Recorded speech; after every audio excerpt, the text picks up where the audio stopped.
committee meeting. Is there any declarations of interest?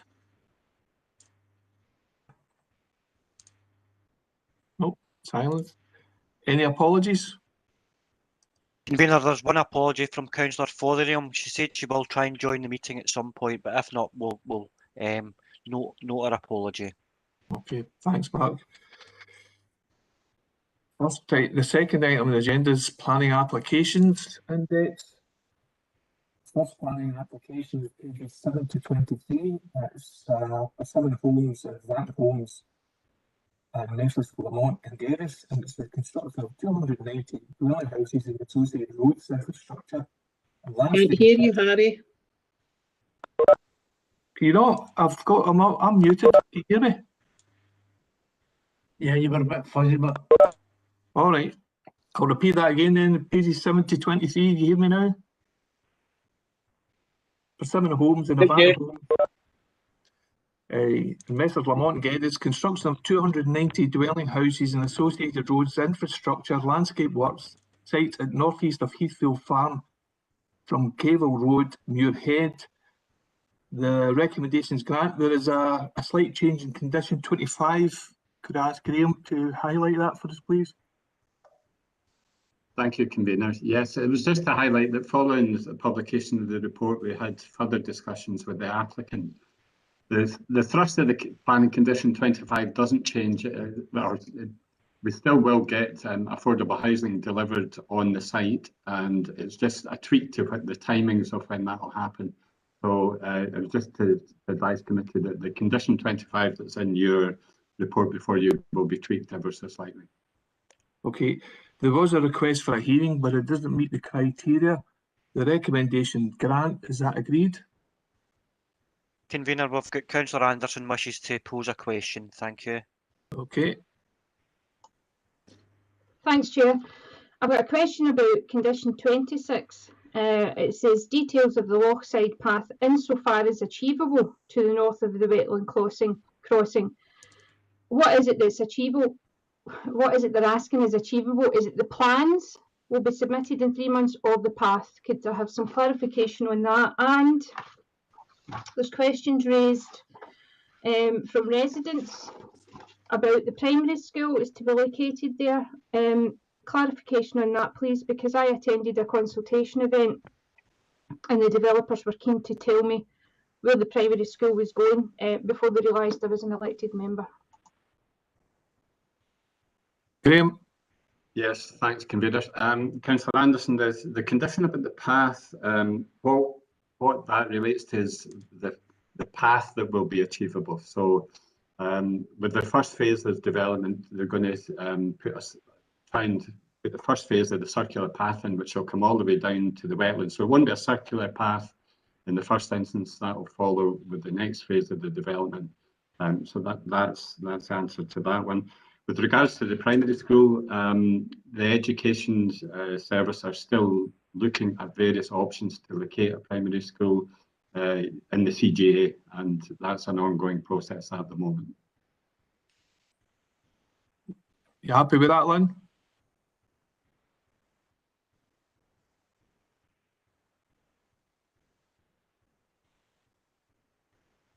I think Councillor Anderson nodded her head to say that she's happy with that. Convener, Councillor Lennon wishes to come in.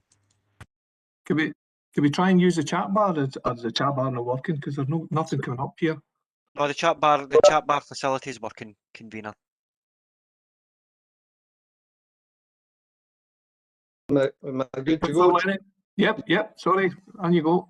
Thanks very much, Chair. Obviously, there is a quite strong public opinion in relation to this proposal that's here today, but also in addition to that, I wish to pick up on a couple of comments that Councillor Anderson made there.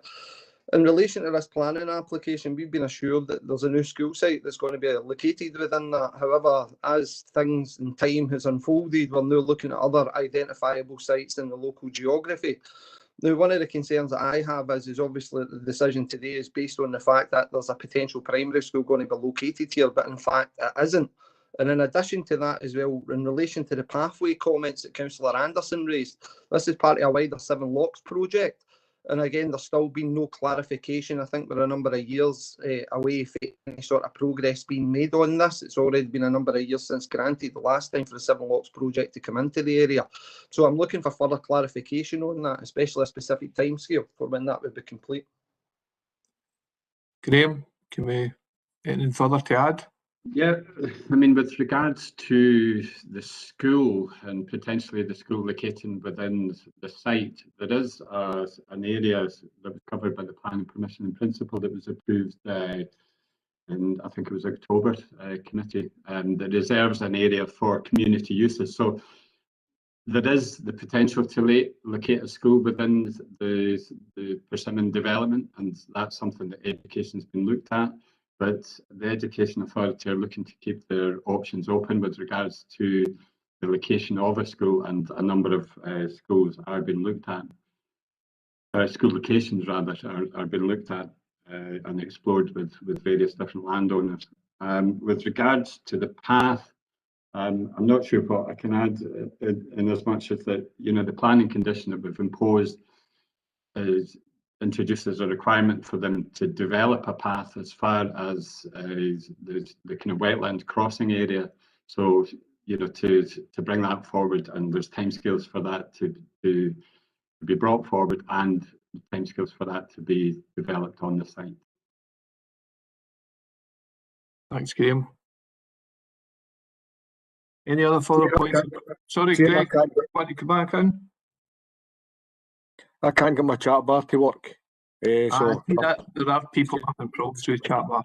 Convener, Right. I've now noticed that the chat bar isn't given, doesn't seem to be given the option in the message you're just come directly to myself. What I would direct elected members, if you hit on the chat bar right at the very top, the option is to everyone. So just if you hit chat bar and then there's a wee drop down box and go right to the top, and it allows you to go to everyone. Right at the very top before, I think it's Councillor Alan Beveridge is there at the top, but just above that you can hit everyone. Right. Harry, Mark, I certainly don't have that option. It's only got No, Mark at the top. I'm the same. I don't either. Yeah, that's no here. The joys of technology. Mark, it only has Mark Hamill there, it doesn't have everyone. That's fine, Convener. I'll keep an eye if people just privately send me the message. I'll make sure that everybody gets the opportunity to come in. Yeah, that's fine. That's great. Is there anybody else want in? I'll come in, Harry, on the law. John, footwear in the law. I don't know when the developer walked through, because at the west side of the lock there is an outlet, an overflow. When the lock is too high, the water goes over and goes into the wetlands and goes down into the bottom. Now, for me, for a walkway to get right now around that wall, it's unachievable, especially if there are young kids there. Very, very dangerous. You'll get somebody face down in that burn. So I don't know where they're coming from on that. I really don't. I would like them to take us down there and show us what their plans are for that, because the angling club certainly don't want to be fishing any wains out the loch. Okay. Graham, you want to touch on that? Yeah, I mean, that's noted. I mean, we have the case officer has walked the route with the developer, and at the point that you're talking about, Councillor McLaren, that's the hardest part to achieve kind of any kind of circular walk around the loch. So it won't be close to the loch. The loch's as a site of importance for nature conservation. So there has to be a balance struck between achieving a circular route, walking route round the loch. There isn't one just now, so this proposal would provide a circular walk, but it will be set well back from the water itself and in cognizance of the kind of ground and marshy conditions. And when the spine road completes through the site from Cable Road in the north right the way down to the existing development to the south, so that the spine road will link right through the development, and when that happens, that will allow the possibility for a crossing over that area that you're talking about in particular. Okay. Anyone else, Mark? Councillor McPake wishes to come in, convener. Councillor McPake. Thanks, convener. Again, what I was going to say has already been said by John, basically. But the fact is, it's not, I stress, not a Seven Lochs wetlands project. It is a developer project which will link into the Seven Lochs project. But when it is achieved, and the big thing is here, when it is achieved, and the points that John made have made very well, it will be a circular path when it is made safe, and that is a big point here. So that I'll leave it there, Chair. Thanks. Thanks, Mark. Anyone else, Mark? There's no one else wishes to come in, convener. The recommendation's granted. Is that agreed? Agreed. Thank you. Oh, Chair, sorry, I'd like to propose an alternative if that's okay. Yep, no problem. Yeah, I wish to propose, Chair, it's refused on the basis of DSP4 quality. It's contrary to current policy. Have we got a seconder for that? I'll second that.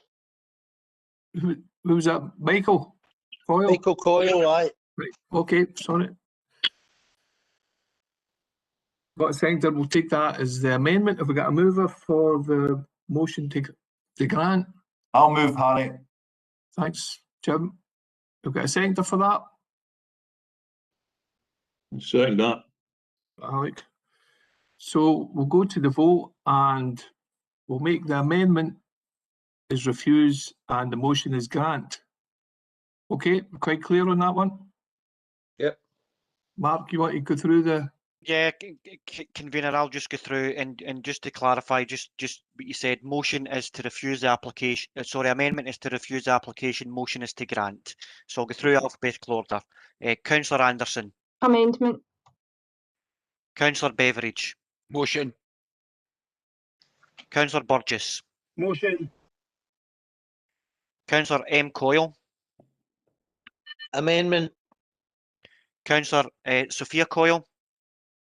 Amendment. Councillor Curran. Motion. Councillor Douglas. Amendment. Councillor Farouk. Amendment. Councillor Fotheringham. Amendment. Thank you. Councillor Goldsack, I don't think is on the meeting. I'm just going to check the participants. Yep, Councillor Goldsack is on the meeting. Sorry, apologies, Councillor Goldsack. Motion. Motion. Thank you. Councillor Graham. Motion. Councillor Tom Johnston. Amendment. Councillor Kelly. Motion. Councillor Lennon. Amendment. Councillor Logue. Motion. Councillor McGregor. Amendment. Councillor McLaren. Amendment. Councillor McPake. Motion. Councillor McVeigh. Motion. Councillor Quigley. Motion. Councillor Redding. Motion. Councillor Shields. Motion. Councillor Stocks. Motion. Councillor Stubbs. Amendment. Amendment. And Councillor Watson. Motion. Motion. Thank you very much. After the vote, the amendment attracted 11 votes. The motion attracted 14 votes. The motion is carried and the application is granted. Thanks very much, Mark. Next item is pages 24 to 32. Mr. Neil Duncan, and it's a material recovery facility and associated building structures, access, parking and infrastructure, former landfill site, Stirling Road, Airdrie, and recommendation is grant. Is that agreed? Agreed. Pages 33 to Sorry, 37. Convener, can I just take you back? Councillor Beveridge wishes to come in. Oh, okay. Alan.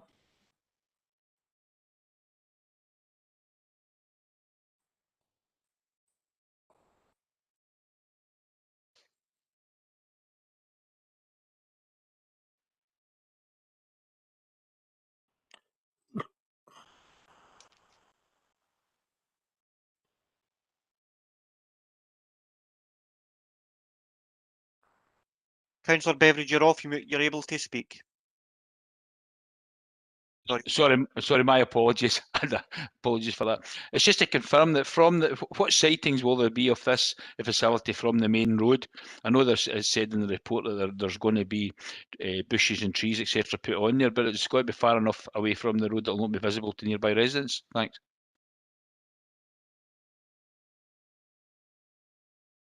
Who's answering? Is it yourself, Graham, or is it Lindsay? It's myself, convener. Right, Lindsay. It will be sited at the eastern end of the site, but I think it's fair to say that you would be able to see the structure from the road. There's a requirement for landscaping along the front, but I couldn't say categorically, but I think it's fair to say you would be able to see it fairly well from the roadway. Thanks. Alan, you happy with that? Okay, the recommendations, Grant, is that agreed? Sorry, Convener. Yes, Councillor Sophia Coyle wishes to come in. Right, Apologies. Okay. I couldn't directly message you, Mark. Thanks very much for seeing that. Yours is work, Sophia. Mine is working. Mine is working. Right. I was going to say, obviously, on this application, the residents around the area have great concerns about the traffic and the layout of the roads, etc. So do we have any conditions attached about or amendments to the roads or conditions traffic? Yes, obviously for something of this nature, we had input from our transportation colleagues. There's going to be what you would call a ghost island. Basically, any traffic heading north, going in and turning right into the facility would be able to go into an island, a turn right facility. So certainly our colleagues in transportation are satisfied that it meets their requirements, and we're satisfied as well. A quick supplementary, if I'm allowed. Yeah. Thanks. It's obviously because I have raised concerns over the years, a number of years, from Stand about the level of traffic and how fast they're coming through. And people that live there and also at work at Bartlett's have no way crossing the road except run for it. And do we have any maybe proposals that we can maybe alleviate the speed of the traffic coming through there? Because this is going to be an extra burden on the traffic, and also any crossings. Lindsay?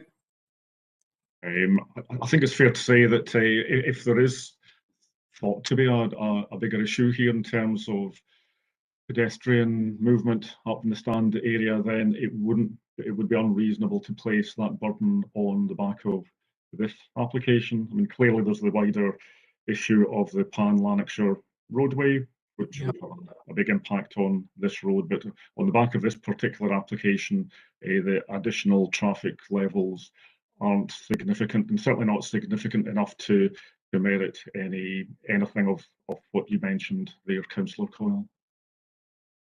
Sophia, are you happy with that? Or I'd say happy, but Well, not happy, but the difference is obviously somebody's got to pay for the roads through Stand, and obviously council obviously they've no money and etc. So somebody's got to do it. So whoever it is has got to do it, whether it's the council or the developers. okay. Convener, we'll get Councillor Douglas wishes to come in. Councillor Douglas, okay. Thank you, convener. It's along the lines of Councillor Coyle's questioning. I noticed that there's no public there's no letters of representation have been made from the local house owners. Do we know how many neighbour notification letters were sent out?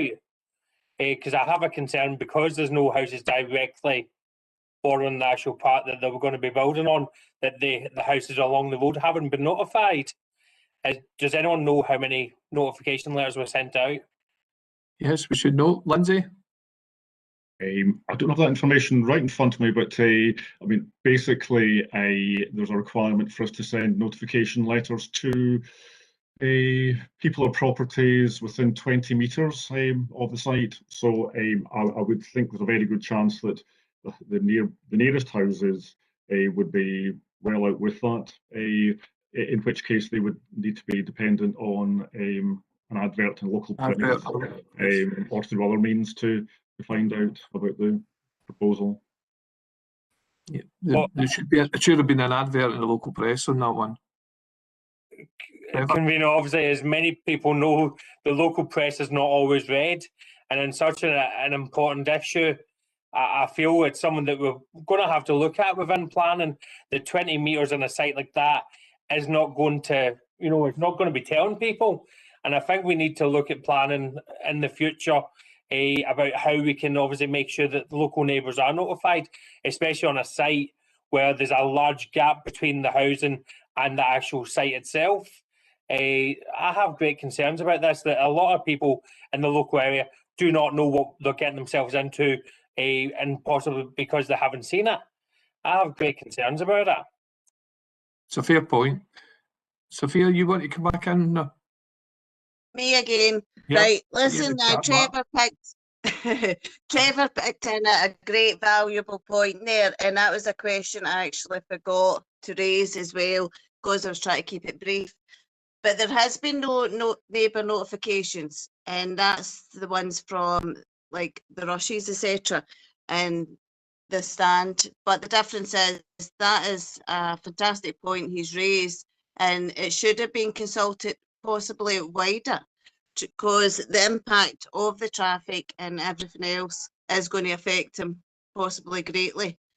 And that should have been took into consideration, and leaving it to the local papers. We're dealing with a pandemic where people maybe aren't getting out the same and picking up these adverts in the local papers.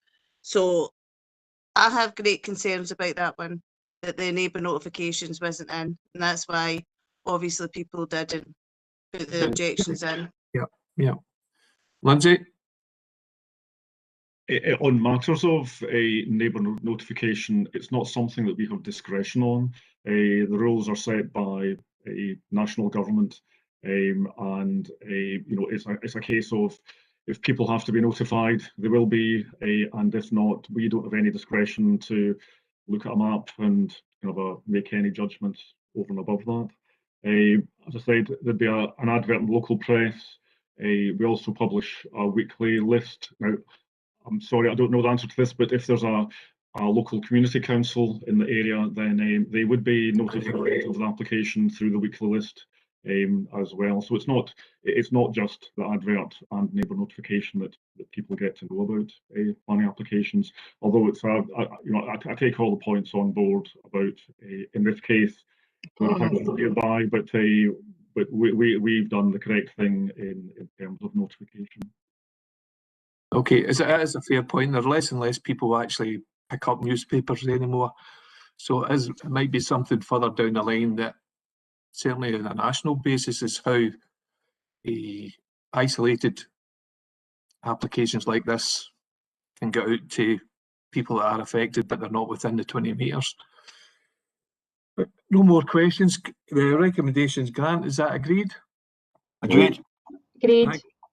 Thank you. Agreed. Next applications, pages 33 to 37, is Mr. Stephen Armstrong. Is a change of use from office class 4 to dental hygienist class 2, suite 1-2, 1 Dunswood House, Dunswood Road, Ward Park, Cumbernauld, and the recommendations, Grant. Agreed. Agreed. Agree. Agenda item 3 is the planning and enforcement appeals decisions, pages 39 to 40, there for noting. Is that agreed? Agreed. Agreed. Agenda item 4 is an update on current activities in the planning system, pages 41-46. Is there any questions on that? Quite a good report there. And if there is anything at a later date, you can always contact Lorna Bowden. Okay, so just great to know that. Agreed. 5 is an update on Northern Lanarkshire Local Development Plan. Again, pages 47-64. Quite a comprehensive report there. Any questions on that? Again, if you want to look at it in detail and there's something that comes up in your own area that you, Gordon Lang is there to contact at any point. So I agree to note that. Agreed. Agreed. We're now on to 6, which is the hearing. So we want to take a couple of minutes, Mark, to set that up.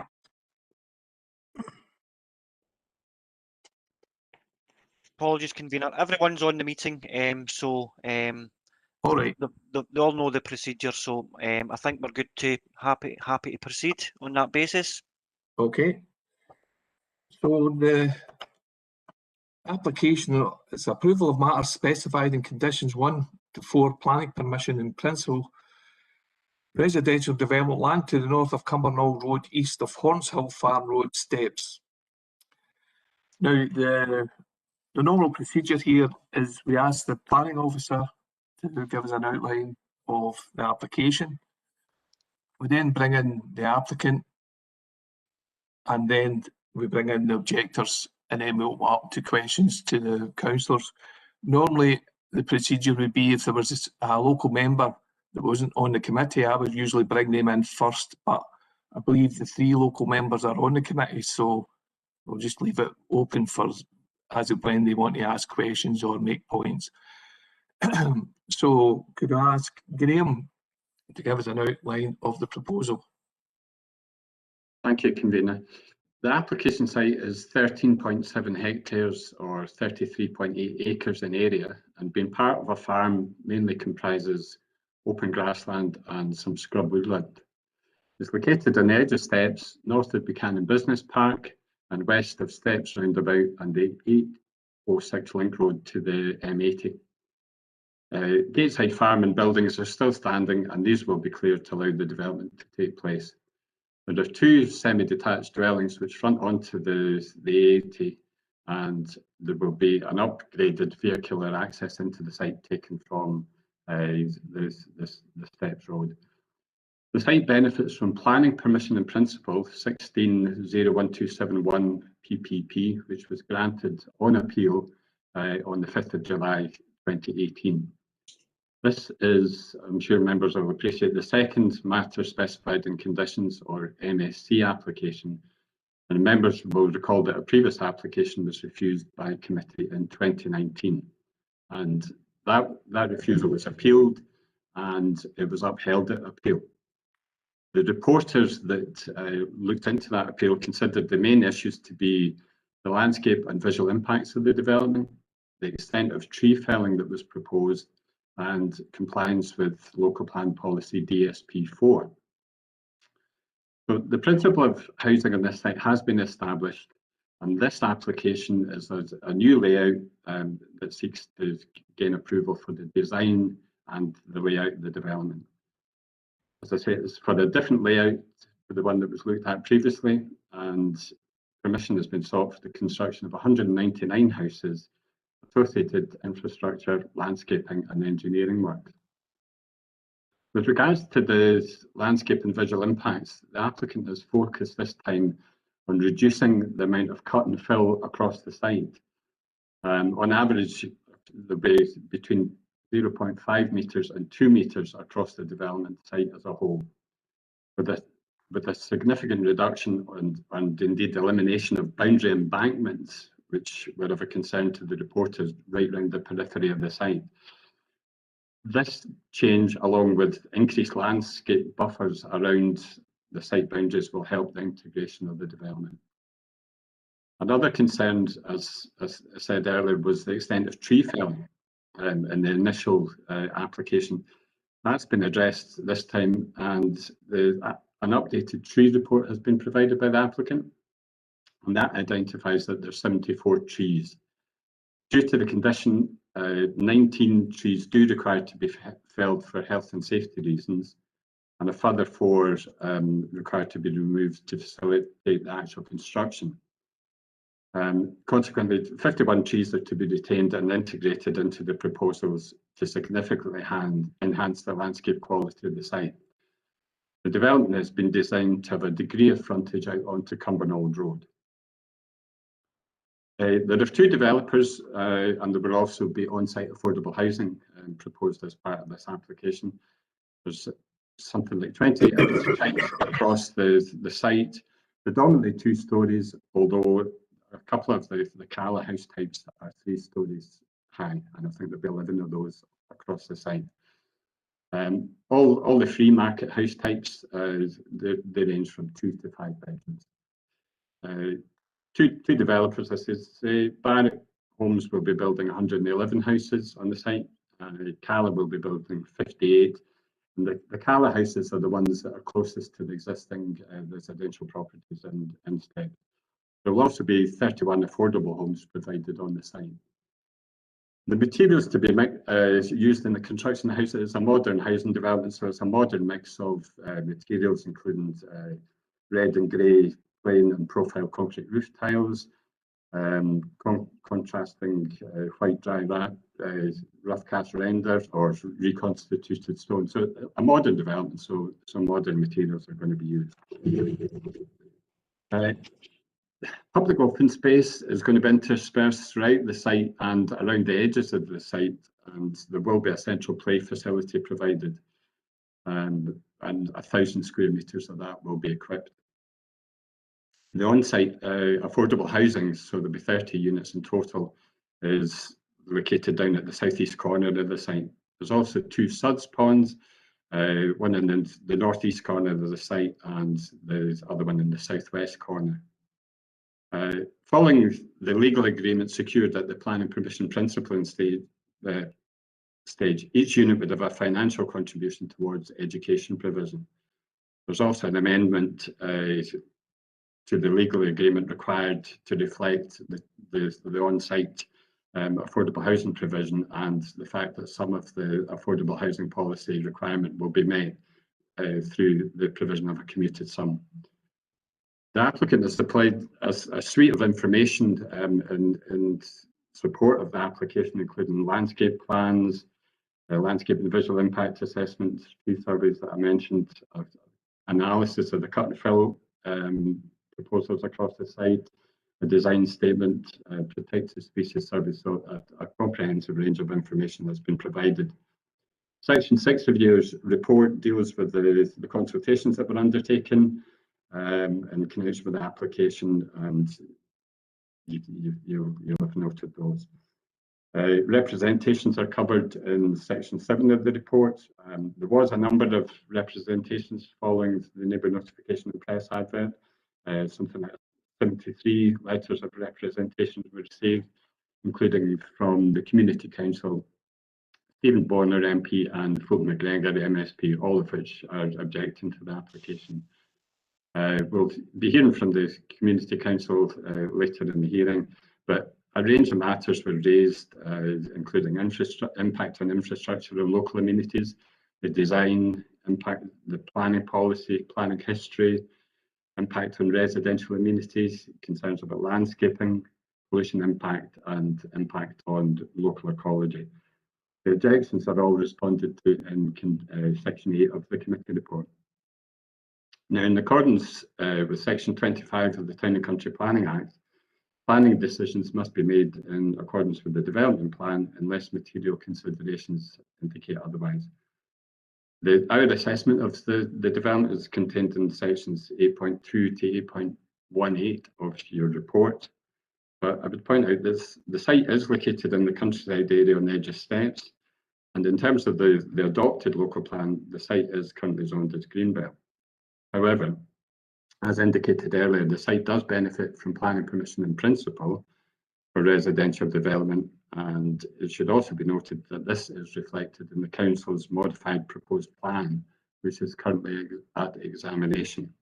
In this latest plan approved by the council, it is an allocated housing site. Our main focus for assessing this application has been the conditions that were imposed on the planning permission principle and also the requirements of policy DSP4. In other words, as I say, the principle of residential development has been accepted, and our assessment was about the appropriateness of the design, the house types and the site layout and the impact on surrounding properties. So having carried out a full assessment, the planning service is satisfied that the proposal will result in a quality and successful development.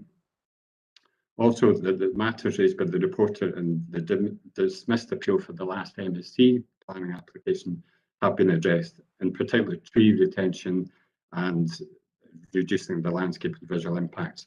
As such, we recommend that consent be granted subject to condition. Thanks very much, Graham. I now ask the applicant to speak in support of his application, and just to remind you, it's 5 minutes. If we keep it as close to 5 minutes as possible. I know it's a bit more difficult when we're normally doing this in the council chamber, but it'll be for everyone, both applicant and objectors, to keep their comments to within the 5 minutes if possible. Thank you. And if you could introduce yourself, obviously, who you are prior to making any comments. Thank you. Thanks, convener. Thanks for giving us the opportunity to speak today. I'm David Jinks. I'm the planning manager at Barratt West Scotland, and I'll be speaking today on behalf of the applicant, it's a joint application between Barratt and Calla Homes. My colleagues are also here to answer any questions. Colette Maxwell, Gary McKinnon and Heather Philp. We're welcome to answer any questions after the presentation.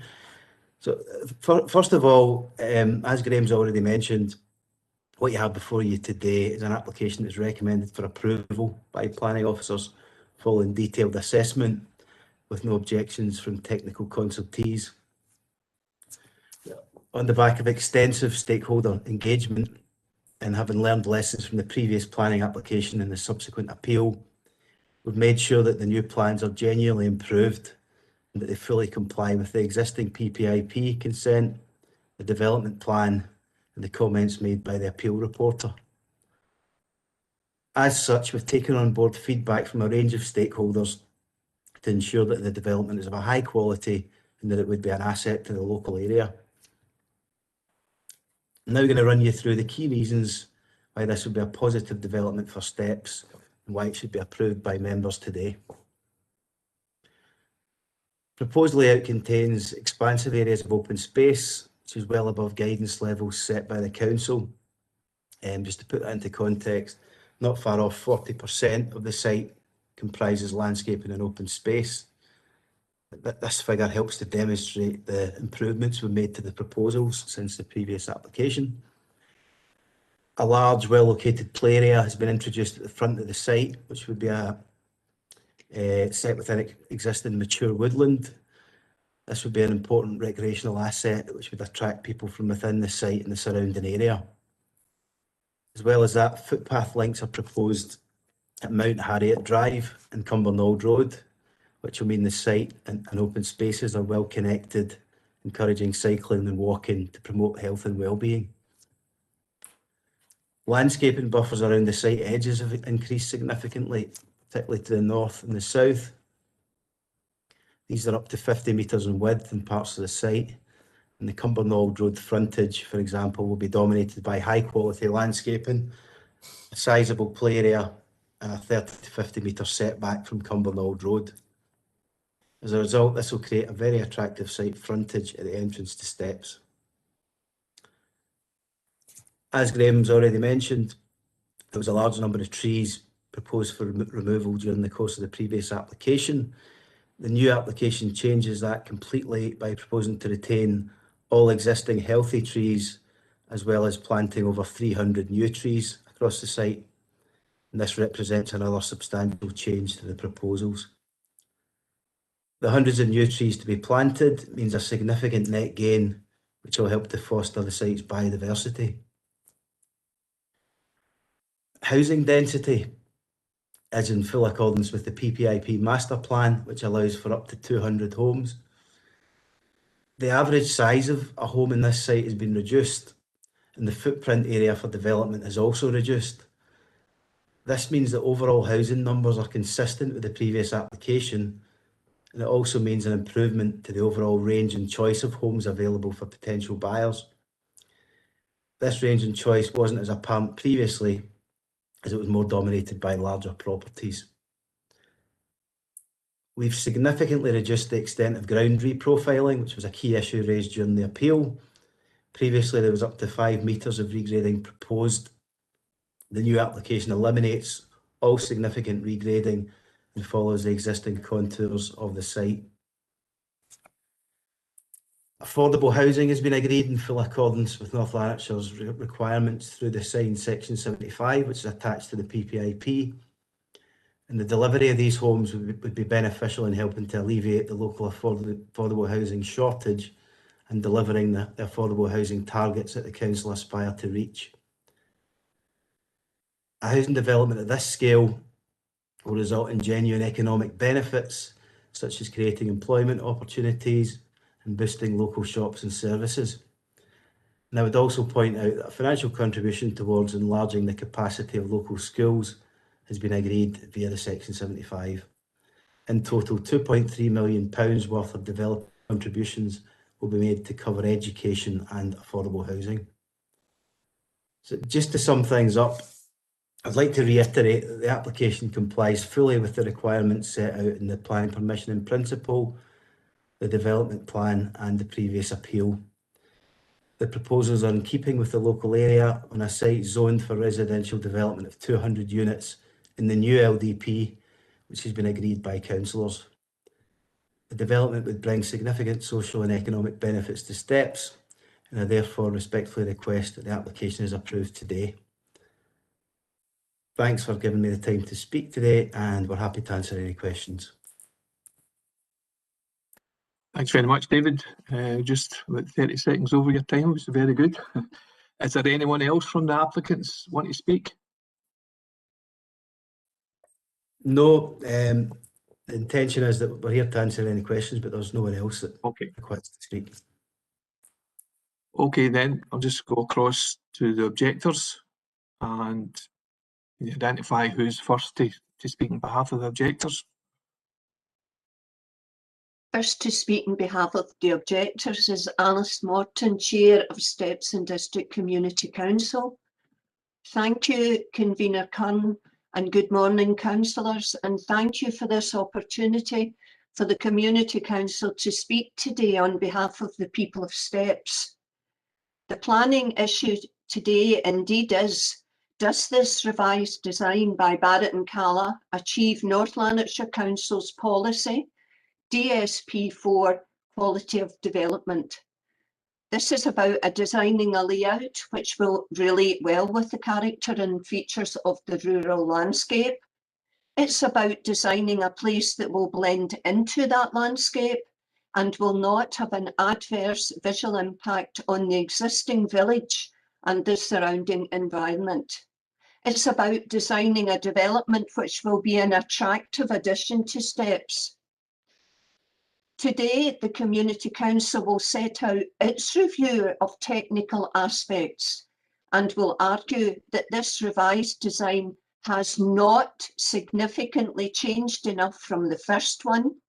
It still does not comply with policy DSP4 quality of development, and it does not merit approval.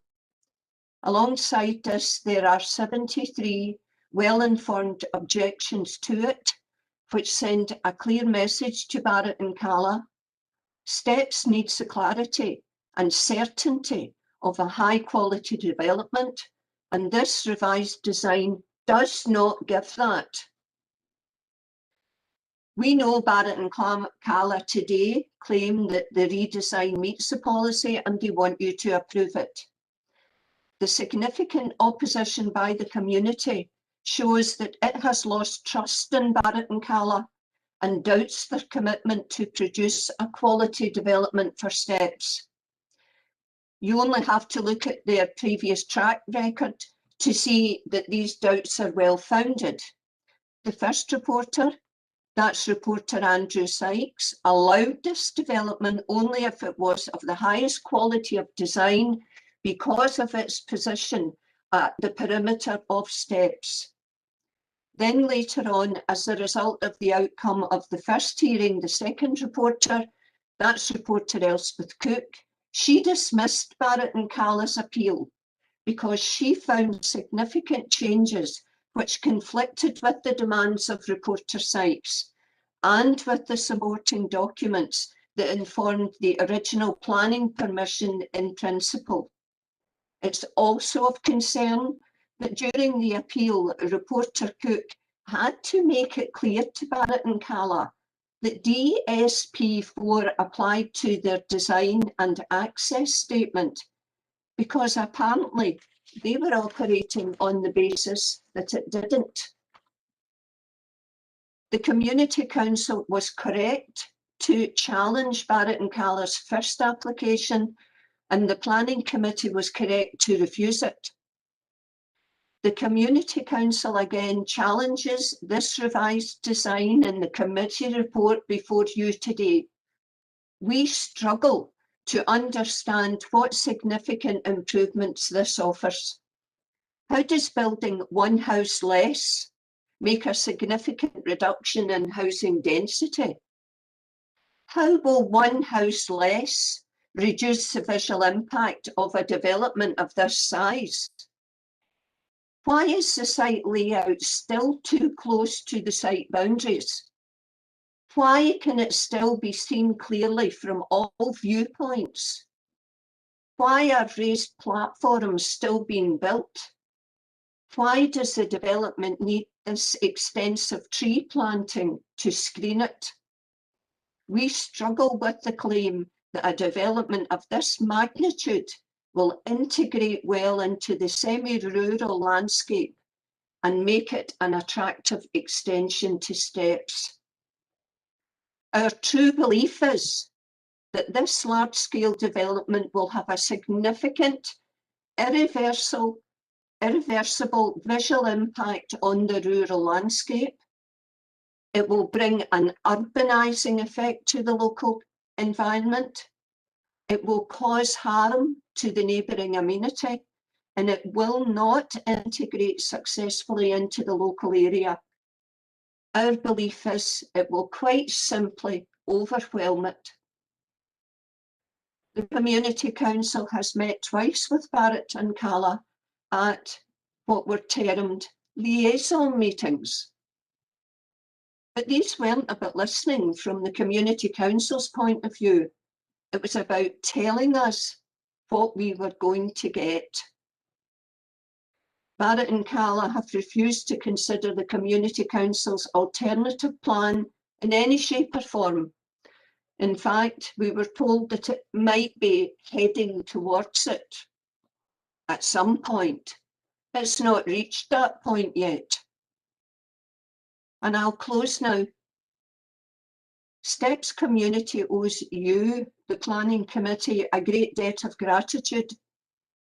Your refusal to accept the proposal at the previous hearing truly saved Steps from a flawed development.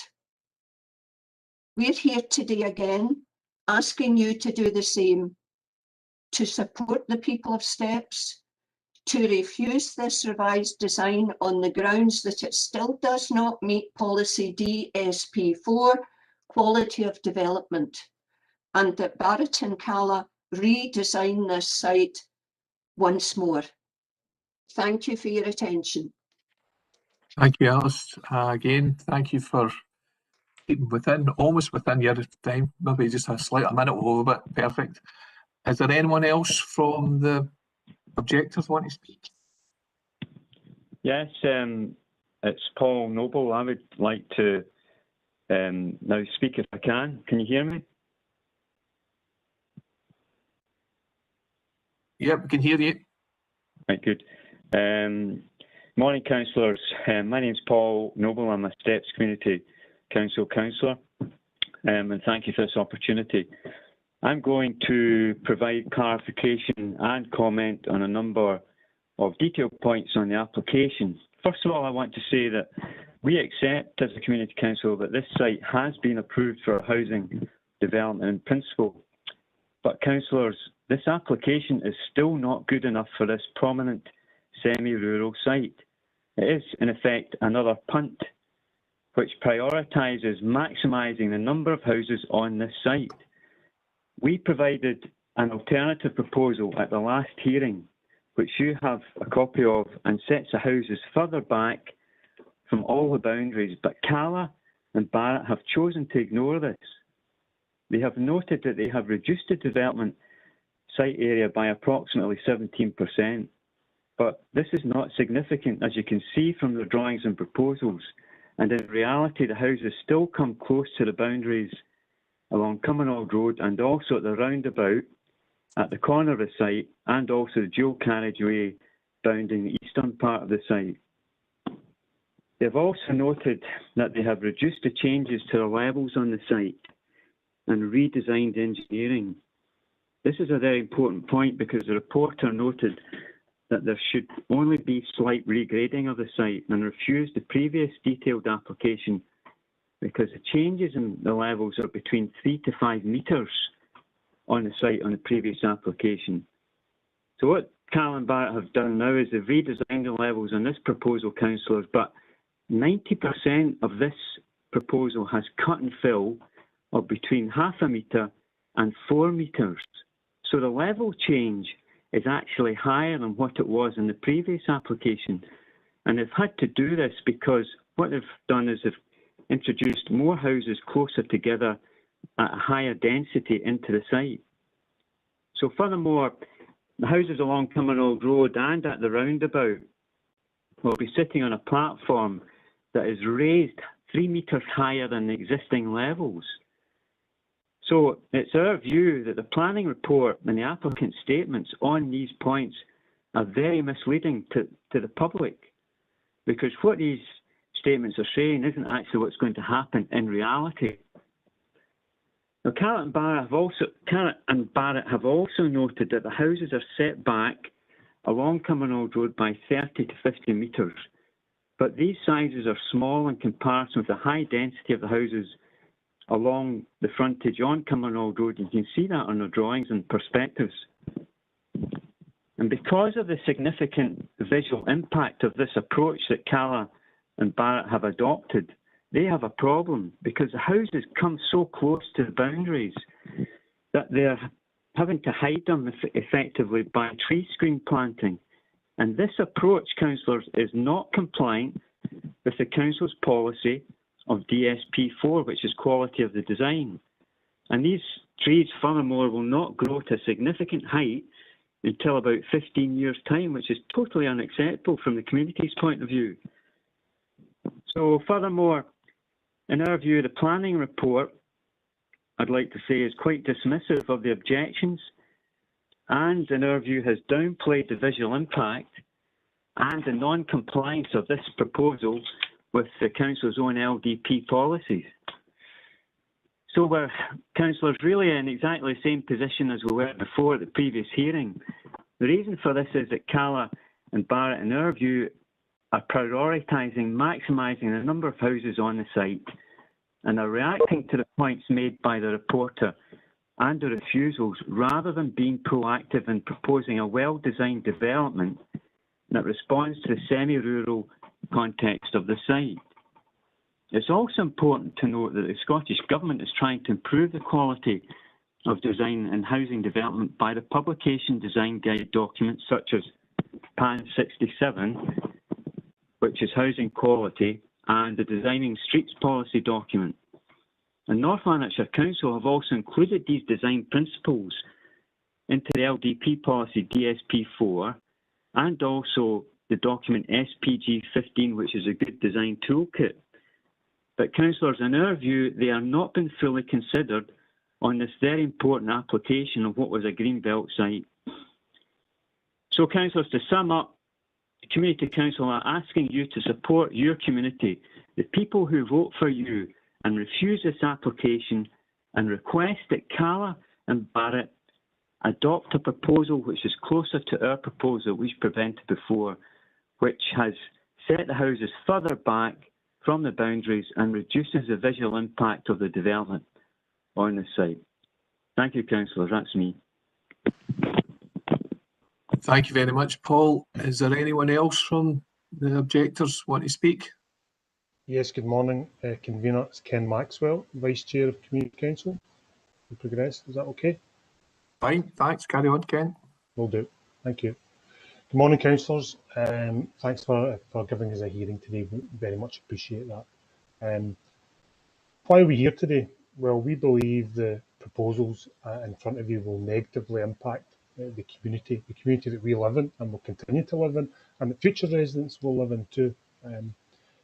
The main reason we're here today is to ensure that the development of this site is appropriate in scale and character and will benefit our community and safeguard our environment. I'm hoping you recognise that last sentence, because I've lifted it directly from the foreword of the modified local development plan from the council that's sitting at the inquiry stage just now. So we're here today because we share your vision for development across North Lanarkshire. This site is a highly visible strategic gateway site, so it's vitally important that the development is appropriate in character, nature, scale and density, and we don't believe the proposals meet these criteria. There's little material change in this proposal from the last one, and you know, an example of that is a 0.5% reduction in the number of units across the site, suggesting that density of housing is much higher than before. We don't believe the proposed development will integrate into the existing area. We believe it will dominate it. Paul and Alice have both mentioned visual impact. Just as an example of that, I was walking up Cumbernauld Road this morning on my usual daily exercise. There was sheep grazing in the field there at the front of Cumbernauld Road. I could see the campsies, and if you know where to look from, just round the corner a wee bit, you can see Ben Lomond in the distance too. Every day I walk past that, every day I appreciate the view, but from the visual impact presented by the applicant in the paperwork, that view will be gone now, unless, of course, I want to buy a house on the site. So given the nature of the site, it's vital to get the proposals right. But there is a further reason to get this proposal right. As you know, has been mentioned, the modified local plan is at the inquiry stage at the portal just now.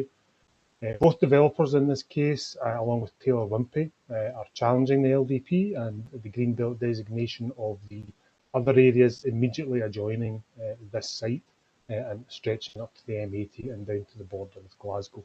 Very large green belt sites.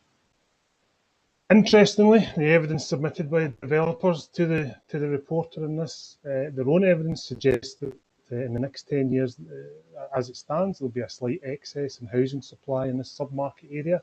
So there's no justification to release further green belt land. And the justification is that it's easy to build sites, meaning fewer houses across North Lanarkshire where they're really needed. Concentrate development steps, where it's easy to build and build fewer houses across the whole North Lanarkshire area. Not my words, not my numbers. I didn't do the numbers on that. That's coming from their submission to the reporter as it stands. So if approved as it stands, there'll be 200 more houses, maybe 450 more cars around, maybe 1,000 people, several hundred more school children. But no new community facilities or amenities offered. So the proposal just, in our view, take from the community and give nothing back. What's really disappointing, I think, as well, is a lack of ambition and a lack of thought into the proposals. We've already heard that the first proposal was, I suppose, to paraphrase their own words, it wasn't correct, it wasn't good, it wasn't a good quality development. It was poorly presented. We don't think this one is really that much better. So I'm conscious of everybody's time, so I'll look to close out now. When I read the planning officer's report, I was disappointed to see phrases such as acceptable and satisfactory used in that report. But actually, I think that opens the door for you as the decision makers to refuse the proposals. Do you want to approve a satisfactory proposal? Or would you prefer to be associated with an excellent, innovative or ambitious development? That's not what we've got in front of us just now. So we're asking you to hold out for a better development. In fact, we're asking you to demand a better development for Steps, asking that you look past politics and focus on making the right decision for our community and for communities across North Lanarkshire. Consider people and planet and profit equally. Stand up for our community and communities across North Lanarkshire and be strong and refuse this application. Thank you for your time. Thanks very much, Ken. I'll now open up to the committee for questions and comments. I'll not be looking for any proposals until obviously the applicant and the objectors have got a chance to sum up. So if you can just keep it to comments or questions, please. Thank you. Councillor Burgess, I've seen your hand up first.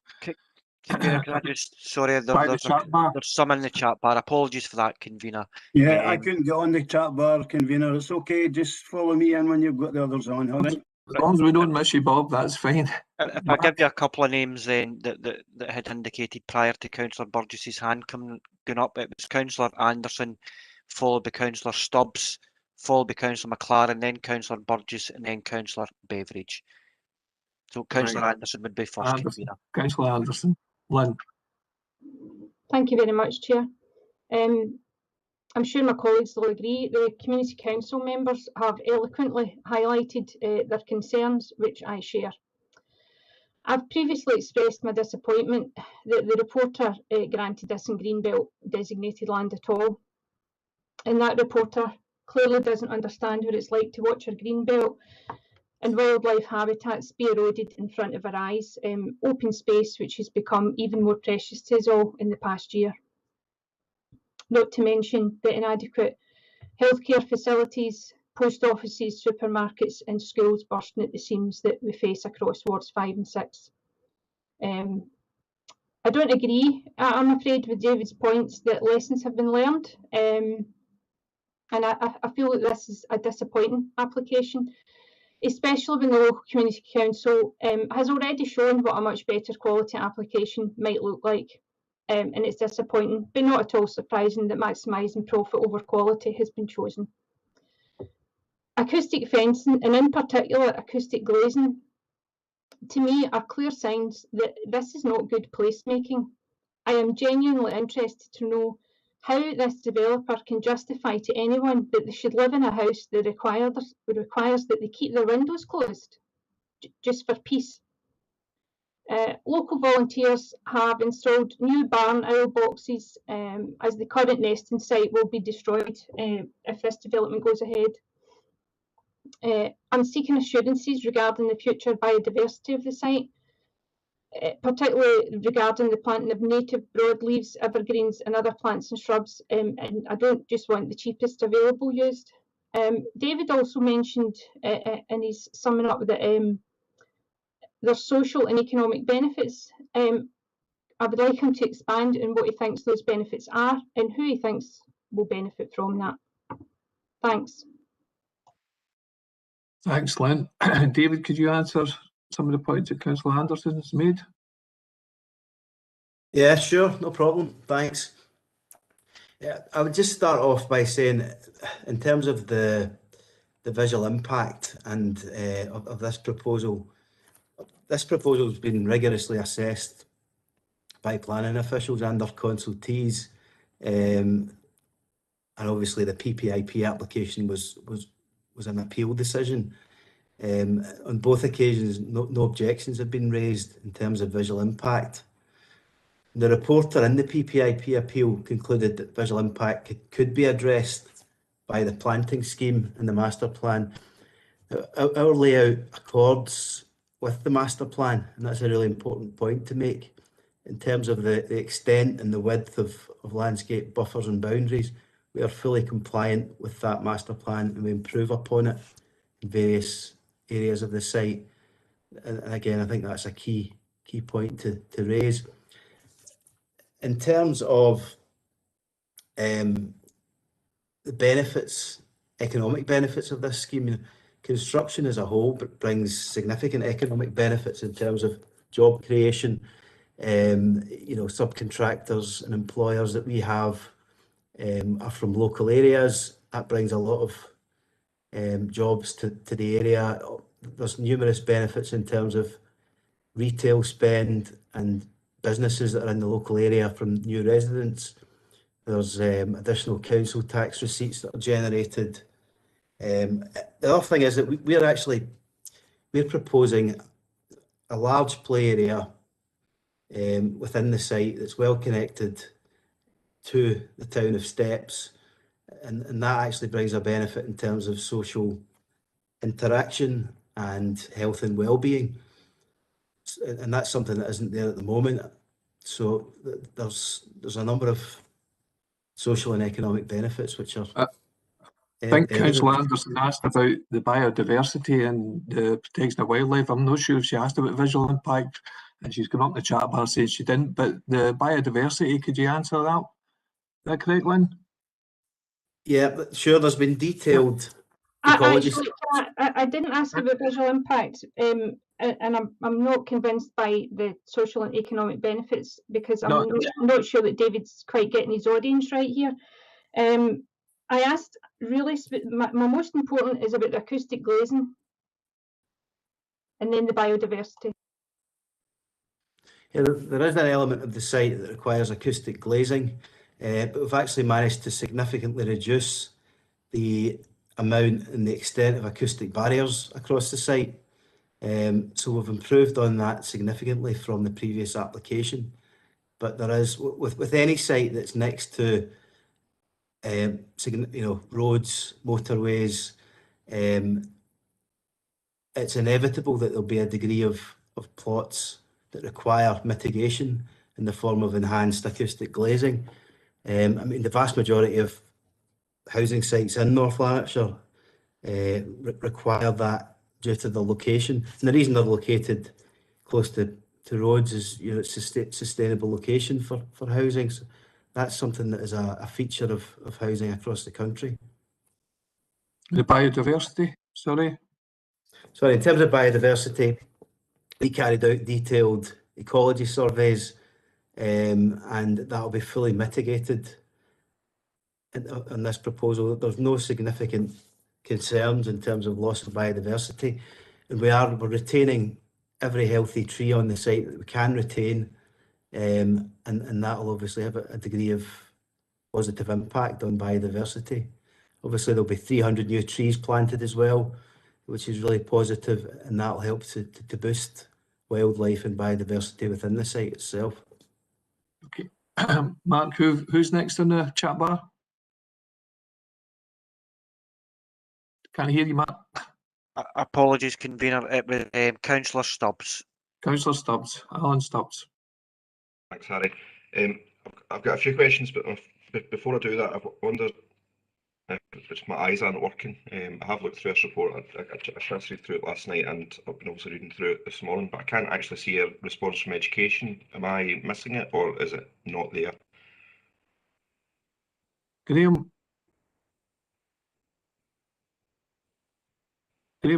Yep, sorry, I was struggling to get my mouse moving about.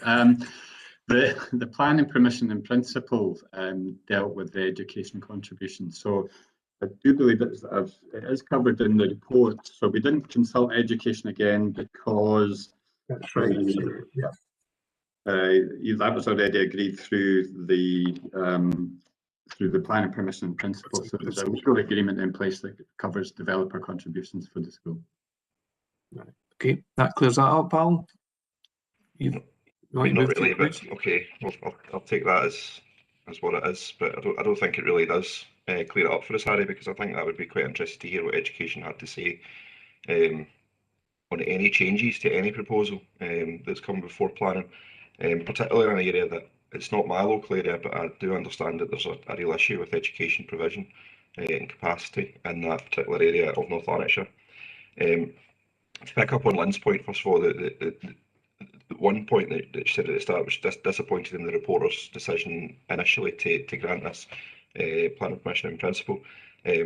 I've got a real problem, as many people know, with the report system. We have kind of officials in Edinburgh making decisions that really should be taken by local councillors, and that's the planning system is made up as such. Unfortunately, that's not for debate. I understand, Harry.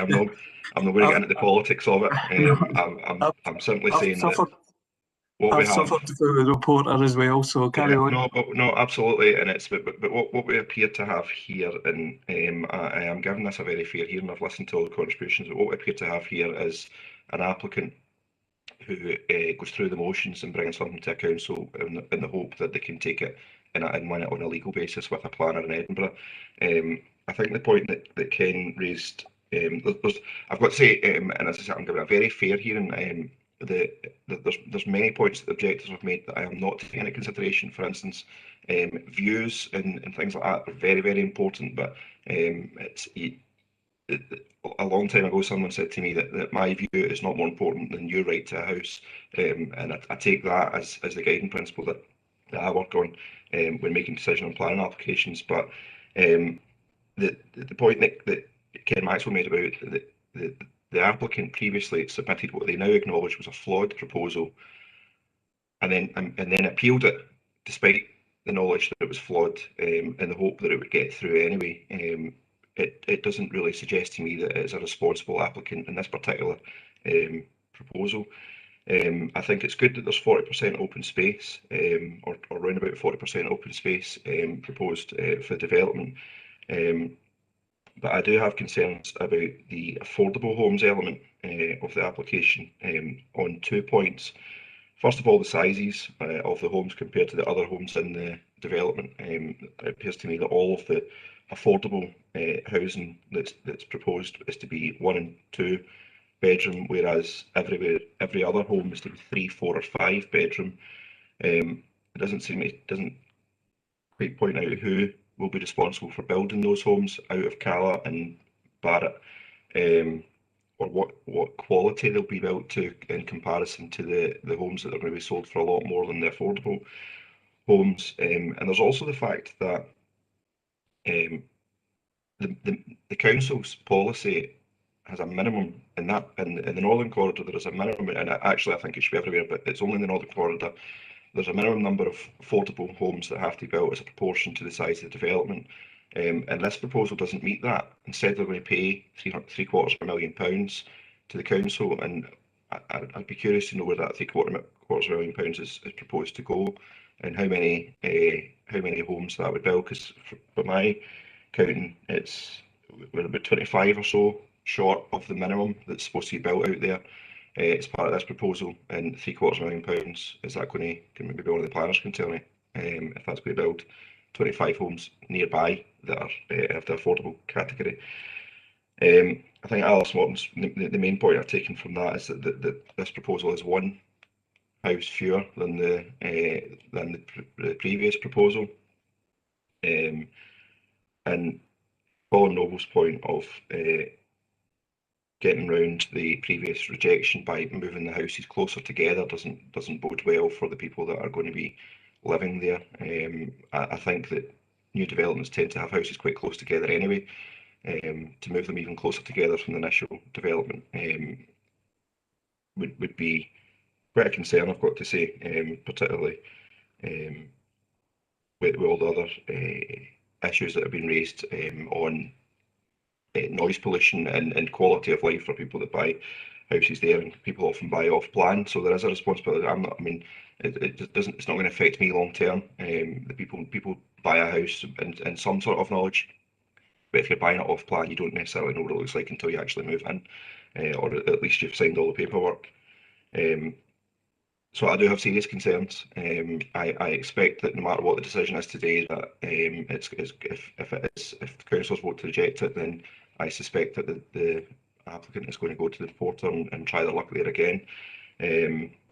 But I would like a wee bit more clarification on the education capacity issue, and on the affordable homes element I've raised. The other issues were just concerns that I'm raising, Harry. Right, thanks, Alan. I've got Pamela Humphreys says that she's indicated she'll speak to the point about affordable housing.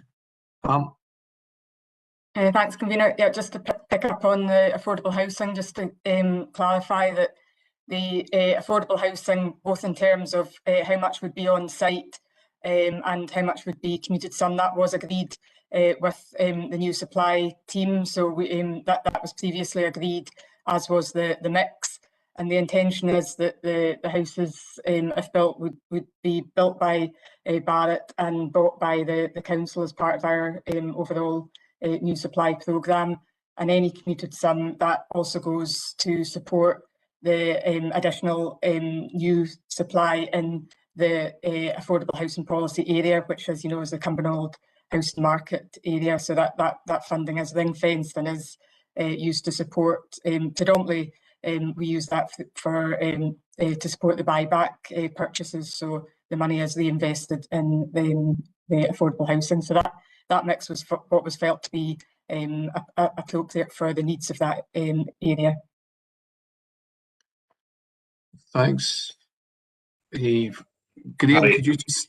Oh, sorry, you went back in and... Just on that point, Matt, I don't think that quite covers it. So what we're doing is we're not going to build new houses with that fund. We're going to buy back, which a great scheme, big fan of it. But how many council houses and steps are we going to buy back with that £750,000? Pam? As I said, any money from commuted sums that comes from the affordable housing policy, it's for the Cumbernauld housing market area. So it would be for ring fence for investment in new housing in that area. So it's not necessarily ring fenced for investment in the steps area. Right. And education again, the question Councillor Stubbs is asking about education. The Section 75 agreement was agreed initially. Is that what you're saying, Graham? Yes, it was. Yeah. When it was appealed, the original planning permission in principle was appealed, and before that decision was released, so the reporters unit were minded to grant it, but they wouldn't release the planning permission in principle approval until a legal agreement was put in place covering the education requirements. Now, I don't have it in front of me, but my recollection is that that requires the payment of £7,800 per unit, which is, the education's requirement. So because it's there, an existing legal agreement, because of the nature of this particular planning application, education weren't consulted directly on this MSC application because we knew that their matters were addressed previously. Okay. Who's next, Mark? Who's next on the... I think it's myself. Councillor McLaren, convener. Right, thank you.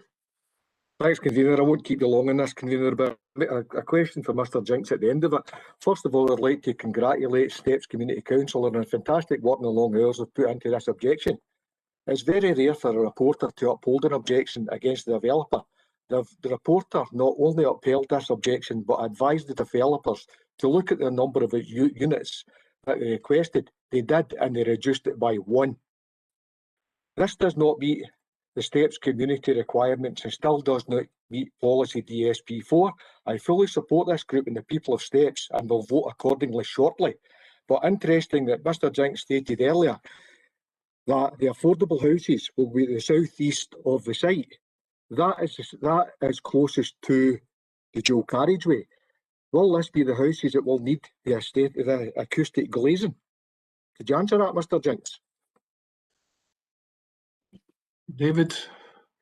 Yeah, I mean, there's a number of houses in this development that would require acoustic glazing.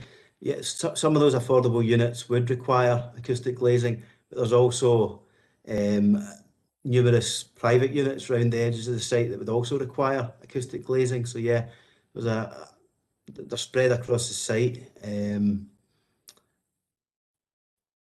Your other point about number of... Sorry? Supplementary, Chair. Supplementary, John. The southeast of the site, this is where the affordable houses are going to be, and it's the furthest away part of the site. Is that correct? It's the furthest away if this site, if they access off the road or anything else, furthest away from Mount Harriet furthest away from the shops, furthest away from the schools. Is that correct? We put in a number of connections, a number of footpath connections that provide good accessibility from the affordable houses out onto Cumbernauld Road and onto Mount Harriet Drive. So it's well connected, regardless of where in the site you would be, in our opinion. Okay. Who's next, Mark? It's Councillor Burgess, convener. Councillor Burgess. Thank you, convener. Councillor Anderson got my question on the windows answered, and Councillor Stubbs got my affordable housing done. So basically, I've only got one question left, and it's the Bluebell Wood.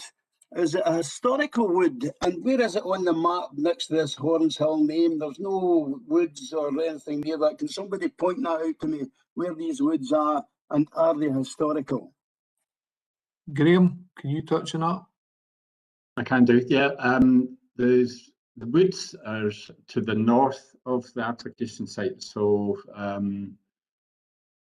it's got value, so it's classified as a site of importance for nature conservation value, but it's immediately north of the application site. But between the development site and the Bluebell Wood, you know, as been indicated previously, there's a landscape buffer there. It was proposed maybe to have a footpath link down into the Bluebell Wood, but because of concerns that were raised about that by local residents, amongst others, that has been removed from it. So short answer is immediately to the north of the site. Thanks, Graham.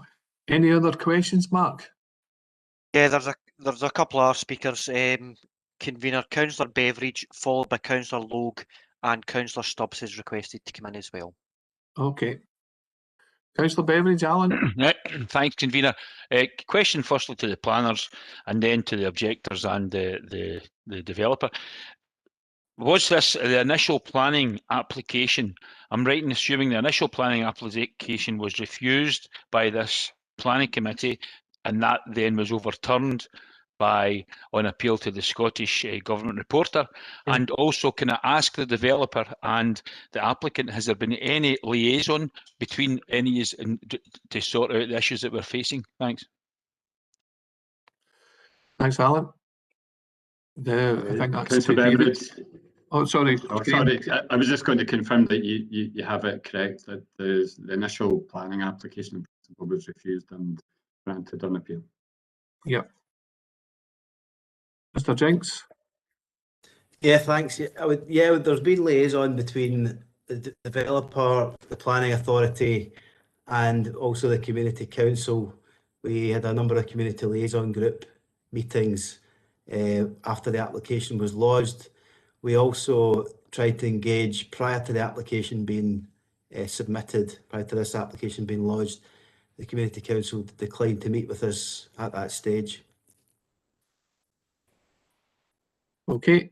Is it Councillor Logue next, Mark? Mark, can I come back in, convener? Yes, certainly, Alan. Yep. To the objector, did you make any steps, or regarding the planning, the developer liaising with yourselves? Thanks. Who wants to answer that on behalf of objectors? I'll come in, convener. Ken, right, okay. Yes, we met with representatives of Barrett and Cala twice, once in person, once virtually, given the pandemic. Yes, it was chosen to title those as community liaison meetings. I think the first meeting was to kind of sound us out on what would satisfy us from a development point of view in terms of maybe overcoming objections. There wasn't really a lot of constructive dialogue there, to be honest. That's my opinion.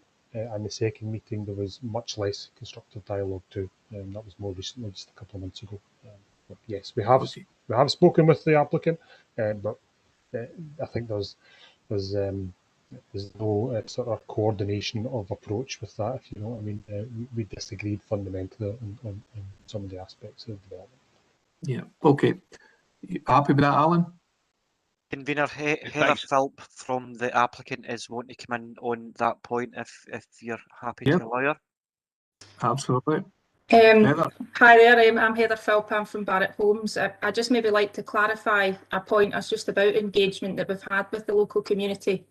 When the appeal, after the appeal was dismissed in November 2019, both Barrett and Cala approached the local authority about approached planning about looking at revising the application, and at the same time we approached the Community Council.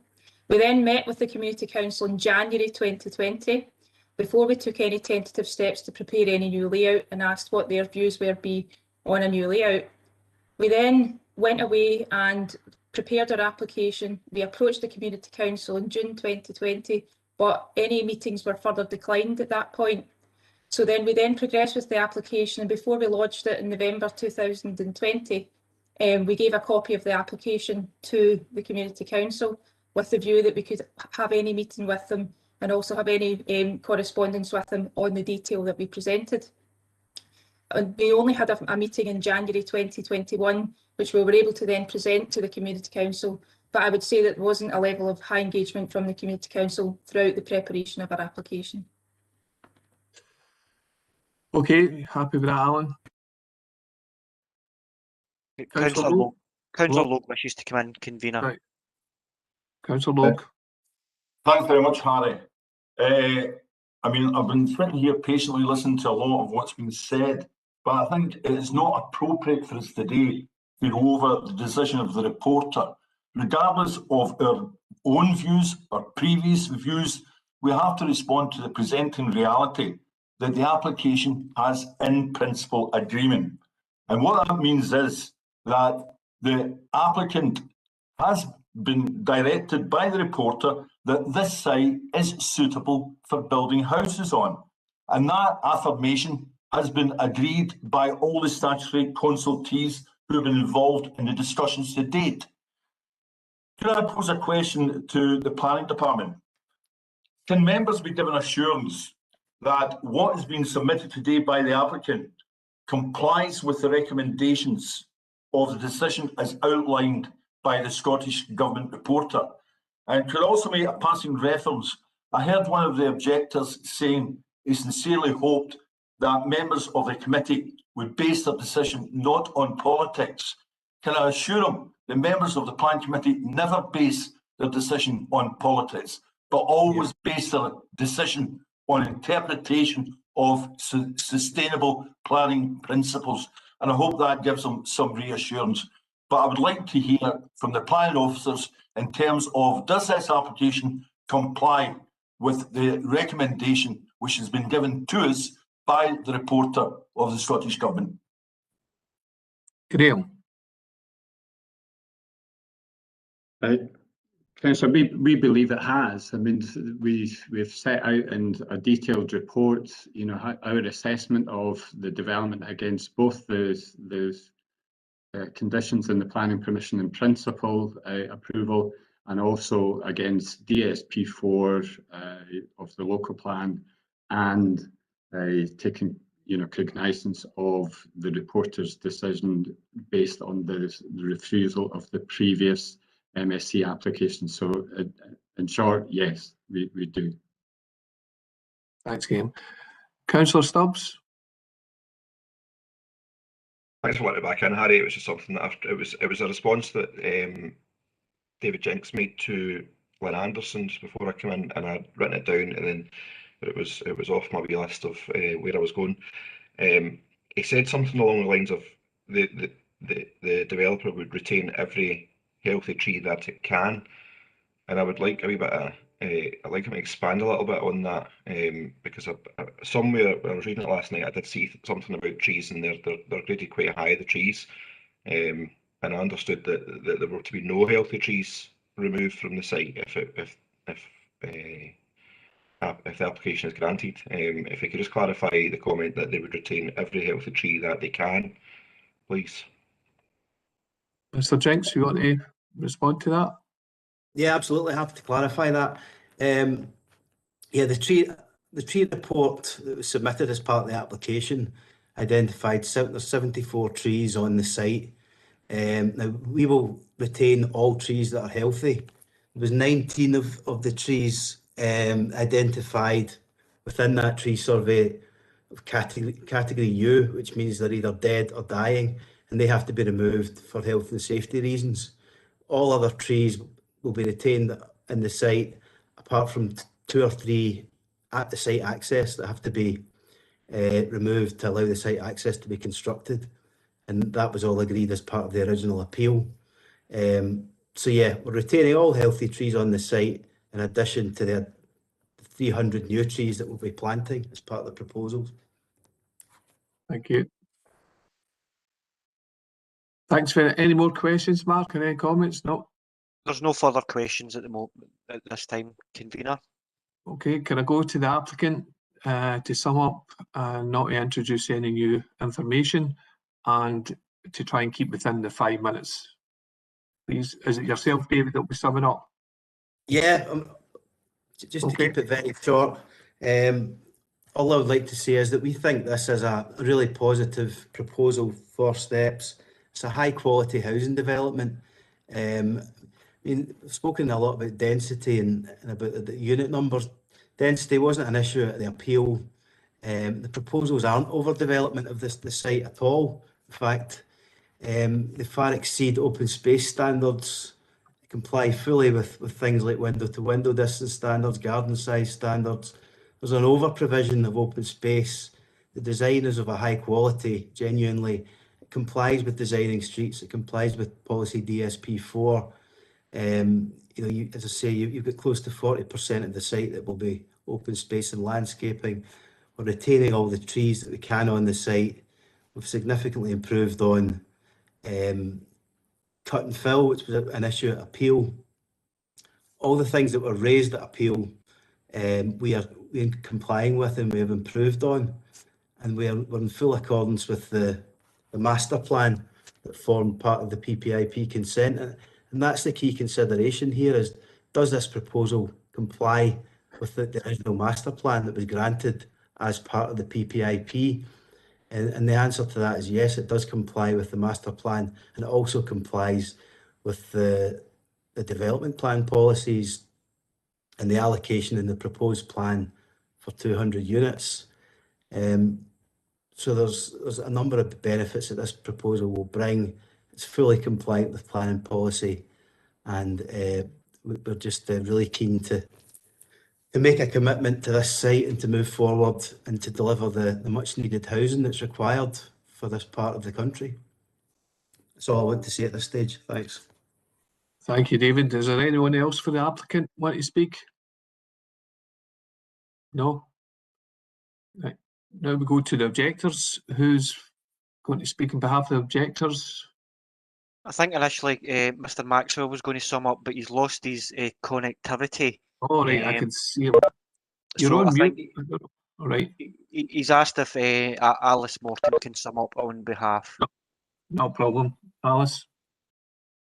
Thanks for the opportunity to sum up, and a sincere thanks to all of you here today for listening to what we have to say. We're the community. Steps is our place. This is where we live out our lives. We want the best for Steps, and we accept, perhaps reluctantly, but we've had to accept the build on this site. This will be a new place, new residents, new families, and where they will start to live out their lives. So it's got to be the best for existing residents, and it's got to be the best for future residents. That's an aim, our intention today, to secure that. So we're proud of our place, and we want to make it an even better place. Our voice is clear today. It's strong and it's confident, and we want you to hear its message. The community has objected to DSP4, the achievement of this on this site, and we again ask you to consider to refuse it, and Barrett and Cala design a better site for existing residents and for future residents. Thank you. Thank you very much, Alice. Now looking for proposals, please. Convener, Councillor Anderson within the chat bar has intimated that she wished to put forward a proposal. Right, fine. Lynn? I see Thanks, Councillor Chair. McLaren there. Sorry, right. Thanks, Chair. For the benefit of my colleague, what hasn't been mentioned is the current operating capacity of Steps Primary School at 120%. Lynn, I'm looking for proposals here. Yeah, my proposal sorry, is, sorry. I just wanted to clarify that. Thanks, Aye, Chair, no. for indulging me. Carry. My proposal is that it doesn't meet DSP4, and I propose that we move to refuse. I'll second that, Harry. Well, I don't know if there's somebody. First of all, I'm in the chat bar, Councillor McLaren. I'll second Councillor Lynn McLaren was Anderson. on the chat bar to second it. Okay. I'll second Lynn Anderson. Fully supported on that. Okay. The Convener, Councillor Logue has intimated that he wishes to move the recommendation contained within the report, so that requires a seconder. Could we have a seconder for Councillor Logue?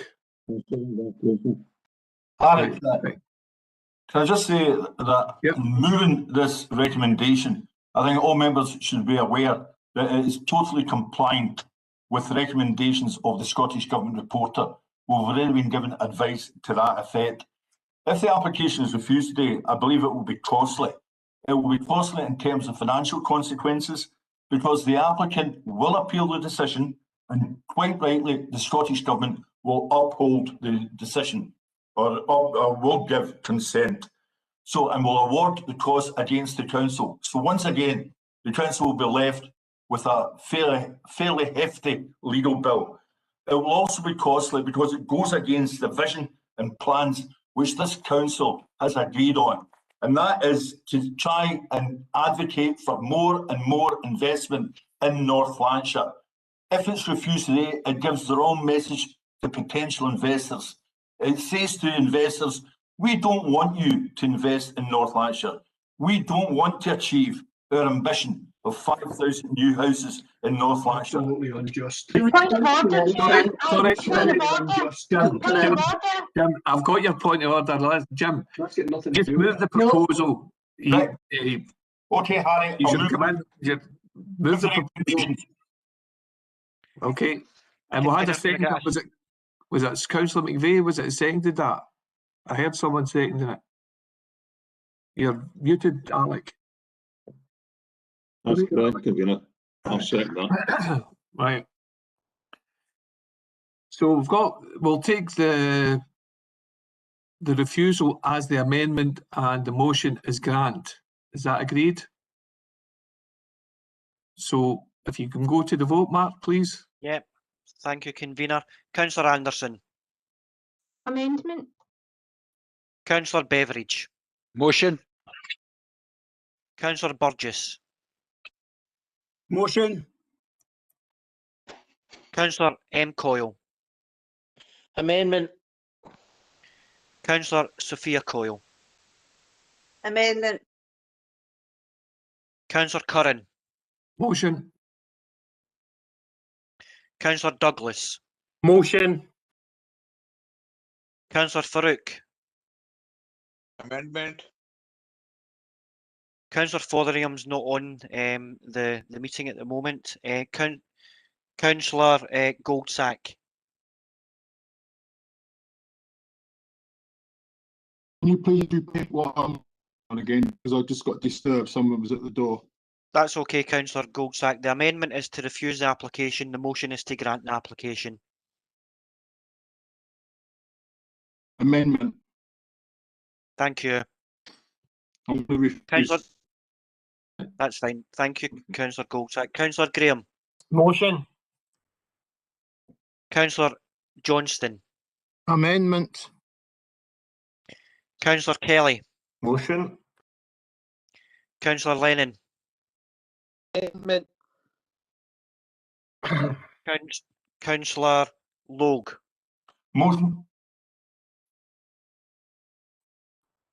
Councillor McGregor. Amendment. Councillor McLaren. Amendment. Councillor McPake. Motion. Councillor McVeigh. Motion. Councillor Quigley. Motion. Councillor Redding. Motion. Councillor Shields. I think Councillor Shields has left the meeting. Councillor Stocks. Motion. Councillor Stubbs. Amendment. And finally, Councillor Watson. Amendment. Following the outcome of the vote, the amendment attracted 11 votes. The motion attracted 12 votes. Therefore, the application is granted. Thank you very much. Thank you all for your attendance, and thanks both the applicant and the objectors for their conduct throughout the meeting. Thank you. Well, thanks to the chair.